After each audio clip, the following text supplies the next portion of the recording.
गोविंद मेरो है गोपाल मेरो है, गोविंद मेरो है गोपाल मेरो है, श्री बांके बिहारी नंदलाल मेरो है, श्री बांके बिहारी नंदलाल मेरो है, हो श्री बांके बिहारी नंदलाल मेरो है, ओ श्री बांके बिहारी नंदलाल मेरो है।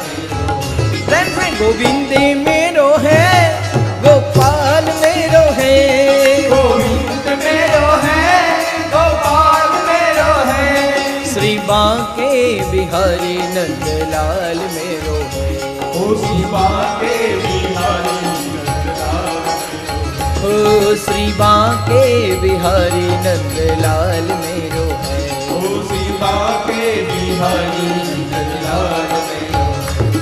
गोविंद मेरो है गोपाल मेरो है, गोविंद मेरो है गोपाल मेरो है। बस आ भगवानना कथा रस अमृतनी अंदर प्रवेश करिए। भगवान द्वारा औधवजीने એટલું કહેવામાં આવ્યું કે औधा હજુ સુધી મારો વિદુર ન આવ્યો,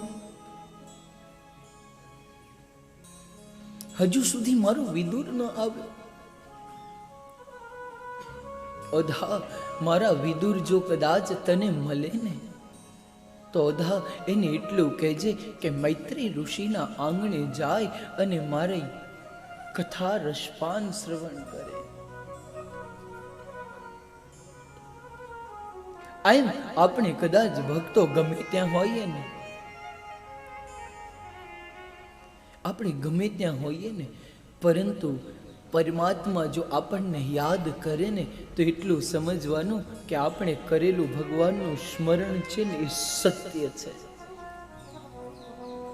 आज औधवजी विचार करता हता मनोमन कि आज हूँ तो भगवाननी पासे छूं, परंतु भगवाननुं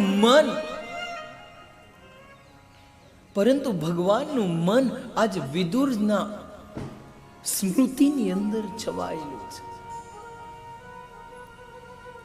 વિદુરના સ્મૃતિની અંદર છવાયેલું છે। આજ એ મનોમન વિચાર કરે અને એ જ औधवજીએ ભગવાનને કીધું, પ્રભુ તમે અમને છોડીને તો જશો, પરંતુ અમારે તમને યાદ ક્યાં કરવા?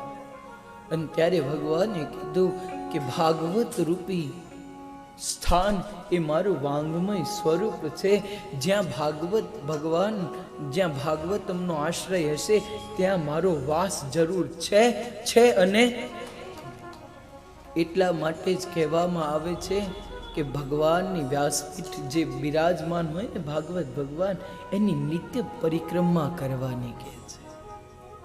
ભગવાનને પ્રેમ રૂપી જે તાતણા હોય છે ને, પ્રેમ રૂપી મનસ્મૃતિના જે તરંગ હોય છે, એ તરંગની અંદર ભગવાનને બાંધવાના છે। કેમ કે એ છે ને જેવા તેવાથી બંધાતો નથી, એ તો આવશે ને કથામાં। पंचम दिवसनी कथा हशे ने एमां आवशे। भगवाने औधवजीने कीधुं हूँ मारा वांगमय स्वरूपे भागवतमनी अंदर समाऊं छुं। त्यांथी औधवजी निकळे, औधवजी निकળી અને મધુવન કહેતા વૃંદાવનની વ્રજ 84 કોષની અંદર પ્રવેશે અને મહાવન કહેતા ગોકુલ રમણ રેતીની અંદર औधवजी જેવા પ્રવેશ કર્યા ને, ત્યાં રમણ રેતીની અંદર વિદુરજી એ રમણ રેતીની અંદર રમણ કરતા જોવામાં આવ્યા અને એ રમણ રેતીમાં રમણ કરતા જોઈ औधवजीથી રહેવાયું નહીં। औधवजी જઈ સીધા વિદુરજીના દંડવત ચરણ પકડી અને કીધું, વિદુરજી આપ બહુ ધન્ય છો, આપ બહુ ધન્ય છો। बोले औधवजी केम तमे मने चरण स्पर्श ना करशो? तमे तो भगवानना साथे रहेवा वाळा छो, तमे भगवानना जोड़े रहेवा वाळा छो, तमे चरण स्पर्श ना करशो। अने त्यारे औधवजीए कीधुं, विदुरजी भले अमे भगवाननी जोड़े रहता होय, परंतु भगवाननुं स्मरण छे ने ए तमारा हृदयनी अंदर छवायेलुं हतुं। आज भले अमे जोड़े हता, परंतु मने हूँ जेटली वार मळुं ने एटली वार एक ज शब्द श्रवण थतो तो કે હજુ મારું વિદુર કેમ ન આવ્યો। હજુ મારો વિદુર કેમ ન આવે? વિદુરજી ઉદ્ધવજીને કીધું, મારા માટે કોઈ ભગવાને સંદેશો મોકલાવ્યો છે? બોલે હા, તમને ભગવાને કીધું છે મૈત્રી ઋષિના આંગણે જઈ ભગવાનની કથાનું રસપાન શ્રવણ કરો.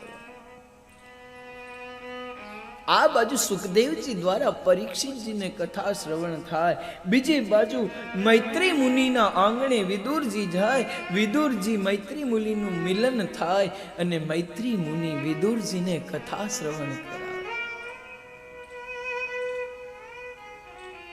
વિદુરજીને કહે છે, તમારી પ્રેમ લક્ષણા ભક્તિ કેટલી પ્રબળ હતી, તમારી અને તમારા ધર્મ પત્ની સુલભા એવી. નામ જ કેટલું સુંદર છે, સુલભ્યતા ઇતિ સુલભા. લભ્યતા એટલે જે પ્રાપ્ત કરાવે, પ્રદાન કરાવે, પરંતુ કેવું? સારું, સુલભ્યતા. આજ મૈત્રી મુનિના આંગણે વિદુરજી જાય, વિદુરજીને યાદ કરાવે કે તમારું જીવન કેવું હતું, સુંદર. ભગવાન જે સમય દૂત બની, પાંડવોના દૂત બનીને ગયા ને હસ્તિનાપુરની અંદર દૂત બનીને ભગવાન ગયા, અને દૂત બની અને જેવા ભગવાન ગયા અને દુર્યોધનને કીધું કે આજે હું દૂત બનીને આવ્યો છું, આજે હું દૂત બનીને આવ્યો છું, આજ હું તારા 11મા સિંહાસન ઉપર બેસીશ નહીં. અને 11મું સિંહાસન શું છે? 5 જ્ઞાનેન્દ્રિય, 5 કર્મેન્દ્રિય અને 11મું મન. આજ ભગવાને વિચાર કર્યો, જો હું 11મા પગથિયે બેસી જાઉં ને તો એ મને મન કર્મ વચનથી મારા ચરણોમાં બેસી જશે, તો મારે એને યુદ્ધના રણની અંદર મારે એને મરાશે નહીં.